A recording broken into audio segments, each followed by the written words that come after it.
ಕೃಷ್ಣಾ ಮೇಲ್ದಂಡೆ ಯೋಜನೆ 3ನೇ ಹಂತದ ಕಾಮಗಾರಿಗಳಿಗೆ ಅಗತ್ಯವಿರುವ ಜಮೀನಿಗೆ ಪರಿಹಾರ ನೀಡುವ ವಿಚಾರವಾಗಿ ಅಂತಿಮ ತೀರ್ಮಾನ ತೆಗೆದುಕೊಳ್ಳಲು ವಿಶೇಷ ಸಚಿವ ಸಂಪುಟ ಸಭೆ ಪ್ರಗತಿಯಲ್ಲಿದೆ. ಮುಖ್ಯಮಂತ್ರಿ ಸಿದ್ದರಾಮಯ್ಯನವರ ಅಧ್ಯಕ್ಷತೆಯಲ್ಲಿ ನಡೆಯುವ ಸಭೆಯಲ್ಲಿ ಪರಿಹಾರ ದರ ನಿಗದಿ ಮಾಡುವ ಸಾಧ್ಯತೆ ಇದೆ. ಕೃಷ್ಣಾ ಮೇಲ್ದಂಡೆ ಯೋಜನೆಯ ಹಂತ 3ರ ಭೂಸ್ವಾಧೀನ ಪ್ರಕ್ರಿಯೆಯನ್ನು ಒಂದೇ ಹಂತದಲ್ಲಿ ತ್ವರಿತವಾಗಿ ಕೈಗೊಳ್ಳುವುದರ ಜೊತೆಗೆ ಏಕರೂಪದ ದರ ನಿಗದಿಪಡಿಸಲು ಮತ್ತು ಇತರ ಆಡಳಿತಾತ್ಮಕ ವಿಷಯಗಳಿಗೆ ಅನುಮೋದನೆ ನೀಡುವ ಕುರಿತು ಚರ್ಚೆ ನಡೆಯುವ ಸಾಧ್ಯತೆ ಇದೆ. ಯೋಜನೆ ಪೂರ್ಣಗೊಳಿಸಲು 75,000 ಎಕರೆ ಜಮೀನು ಸ್ವಾಧೀನಪಡಿಸಿಕೊಳ್ಳಬೇಕಾಗಿದ್ದು, ಇದಕ್ಕೆ ಪರಿಹಾರದ ಮೊತ್ತ ಭಾರೀ ಪ್ರಮಾಣದ್ದಾಗಿದೆ. ಇದಕ್ಕೆ ಹಣ ಹೊಂದಿಸುವ ಕುರಿತು ಸಹ ಸಮಾಲೋಚನೆ ನಡೆಯುವ ನಿರೀಕ್ಷೆ ಇದೆ.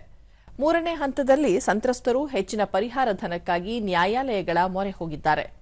ಆಲಮಟ್ಟಿ ಡ್ಯಾಂ ಎತ್ತರವನ್ನು 519.60 ಮೀಟರ್ನಿಂದ 524.256 ಮೀಟರ್ಗೆ ಹೆಚ್ಚಿಸಬೇಕಾದರೆ 3ನೇ ಹಂತದಲ್ಲಿ 1,33,000 ಎಕರೆ ಭೂಮಿಯ ಸ್ವಾಧೀನ ಬೇಕಾಗಿದೆ.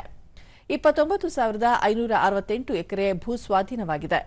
44,947 ಎಕರೆ ಭೂಸ್ವಾಧೀನ ನಾನಾ ಹಂತದಲ್ಲಿದೆ. ಇನ್ನೂ 59,534 ಎಕರೆ ಬಾಕಿಯಿದೆ.